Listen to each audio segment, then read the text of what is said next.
Welcome to Another Bite, where we rewatch the most innovative and intriguing pitches from Shark Tank. I'm Jorie, and I'm joined by Ariel. How's it going, everyone? And Jon. What's up? Soylent Green is people, right? And no matter how many dystopian novels or movies I watch, it always seems that the way of the future is food that is unidentifiable muck in a bag or a can. A powder. Yum. Delicious. Gotta love some adult baby food. I wouldn't feed this stuff to my baby. But before we get into the culinary quirks of today's entirely appetizing product, here's a bit of a palate cleanser, an ad that also features my voice. You know it, we know it. Next year is creeping up quick. If you want to win inside your niche in 2024, you need tech that puts you in the pilot seat.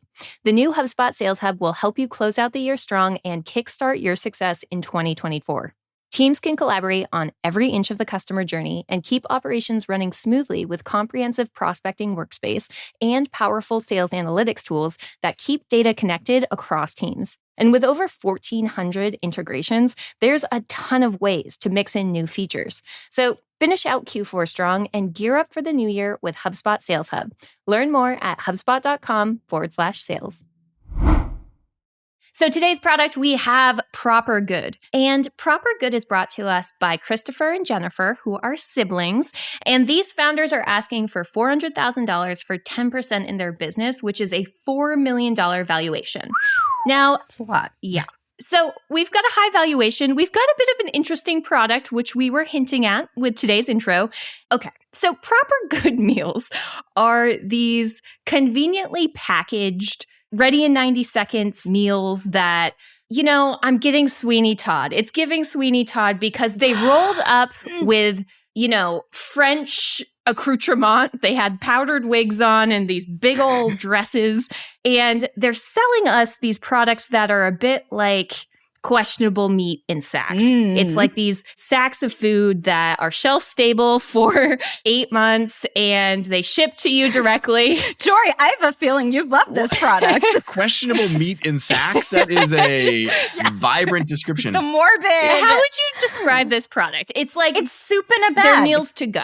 They're meals to go. Yeah. It's just dried food in a bag, and you add water and microwave it 90 seconds later, Right. And they called it Proper Good, which makes you think it's good instead of what it actually is, which is probably horrible. It's very on brand because they're both British, right? So Proper Good, very good. Yeah, proper. But I definitely have done this product a disservice with this intro. But thinking about our pitch and our product and our founders, what are our initial thoughts about this conveniently packaged meal on the go?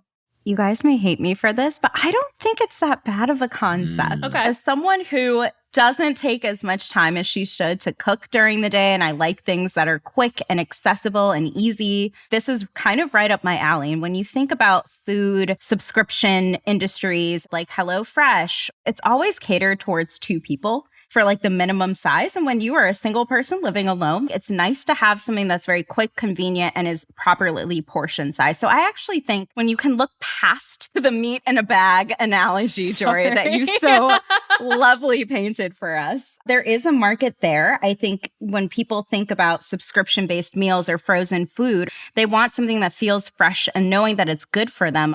I think they're onto something. Is there no preservatives in this? They've got dried meatballs in a bag, and they're ready in 90 seconds. And so I'm getting preservative vibes. I'm getting kind of nasty vibes, I'll be honest. I agree, Ariel. I share your problem, which is that the idea of taking a lot of time, especially during the work week, to plan, prepare, execute, and clean up is a lot of work. My problem with this product in particular was actually much more the execution of it. And I had a couple things that freaked me out about the execution. One is just, I don't know, the dehydrated, dried food. When I was 6 years old, I loved space ice cream. Did you ever try space ice cream? Is that the frozen nitro? Yep. It's like spongy. I used to think it was amazing. Turns out it just tastes like styrofoam. It's really bad. But as a kid, I thought it was amazing. And this just it was giving me off those vibes for me. Number 2, 90 seconds. That's freaky. 90 seconds is too short to prepare a meal.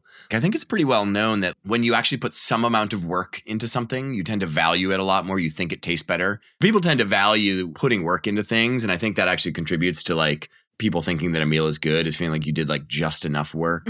I think their biggest problem is going to be that this market has already passed. I mean, this was a market that in 2010 to 2015 was one of the most funded categories. Hundreds of millions of venture capital dollars went into these subscription meal service companies, the Blue Aprons and the HelloFreshes. There are a bunch of others, Plated, like all these companies. Almost none of them are left. They've all been either acquired for not a lot of money or their stock has crashed and burned like Blue Apron. Because what they learned was that it costs a lot of money to acquire people. And in order to justify the cost of that acquisition, you need really high retention. You need really high lifetime value. And the challenge with that So if you want to keep your customer acquisition costs low, you have to go to a much bigger audience than a smaller audience because it's really expensive to serve ads to a very small audience and super targeted. Mm-hmm. But the more you do that, the less likely you are to have high LTV. And so you kind of end up on this spiral where it's like, oh, geez, in order to keep my customer acquisition costs low, I've got to go out to all these people, but then those people don't have good retention characteristics, which means you actually need to get more people in the door, which means you need to go even wider. And it just becomes this like downward spiral. So I think there's just some fundamental market dynamic challenges to this category in particular that will be a real problem for them. And I mean, we see that play out as they start to unpack their own numbers, because at first you're like, oh, this is kind of interesting. You know, you can buy one of these packages for $7. It has free delivery. Like, what's wrong with that? They're having a 65 gross margin. But as the sharks start to unpack how this business is doing, you know, they're burning $80,000 a month. And even though they have like year to date $1 million of sales, they're losing money on customer acquisition at $32 a customer. I think my bigger worry is that if you basically want to like really get a return on your investment in this business, you've got to get up to 40 million in revenue, probably something like that. Mm. And then you're like, wow, I need a lot of customers and I need them to have really high retention. Mm-hmm. And I also think that this market of people who have this problem, I think they're probably all a little jaded. I think everybody tried a Blue Apron or a HelloFresh at some point. And so I think a lot of people are just kind of like, yeah, that online D2C meal kit thing is just not for me. The sharks started to think about what are the implications of this product for people that like to travel or like truckers. So it actually seemed that they could go in many different directions. Mm-hmm. If you could technically market to many different personas or industries, how do you know which one to choose first? I think in terms of understanding which target audiences to lean into, look first to the data that you have. Lean into those areas and then build kind of a strategy based off of where those people typically gather. I would actually consider maybe not going direct to consumer. Like I might consider then being like, okay, well, I'm going to go through a wholesale channel and that's just the way we're going to distribute this. And we're going to be alongside other products in the store. So you do everything different. You're like, we don't do the D2C thing. So we don't have to do performance marketing. And we're going to be super explicit in our packaging and everything about who we're for, be it truckers or college kids or whatever. Or just in tech company kitchens for a meal on the go. Mm-hmm.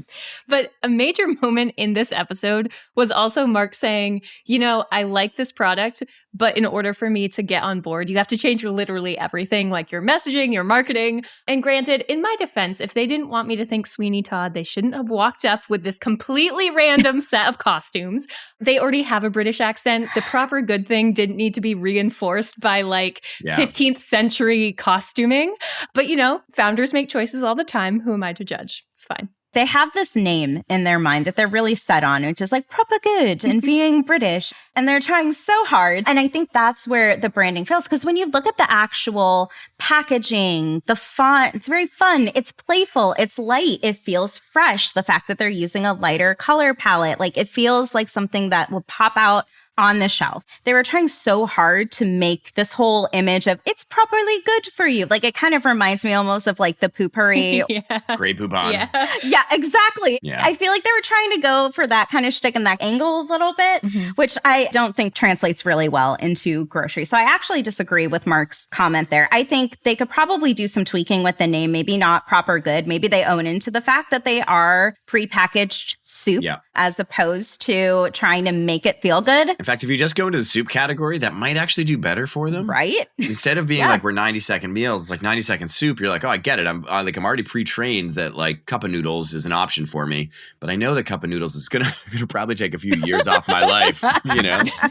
Well, ultimately, a deal was made with Mark. And while he had initially asked for $400,000 for 20% of the business, our founders got a little negotiation out of this deal and were able to bargain him down to 20% for $400,000. So despite some initial hesitance towards this whole meal in a bag thing, they did walk away with the Shark Tank deal. That's incredible. That's pretty good. It's proper good. It's kind of good. It's kind of moderately good.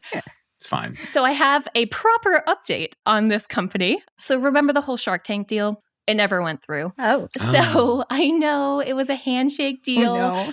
But as a clout bonus, during the week that the episode aired, they actually sold 3.5 months worth of soup. Nice. As of August 2022, their revenue was on track for $2 million a year, which is a proper profit.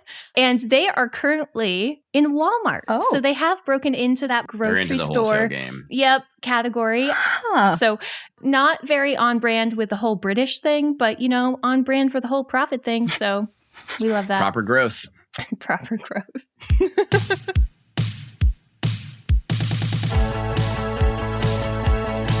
Today's episode was written and produced by the mythical Matthew Brown. Additional support comes from Melanie Romero and editing from Robert Hartwig. If you're a fan of the show, even if you're not a fan of the show, tell a friend. Word of mouth is the best way to support the show. That does it for me. We'll see you next episode here in the tank for another bite.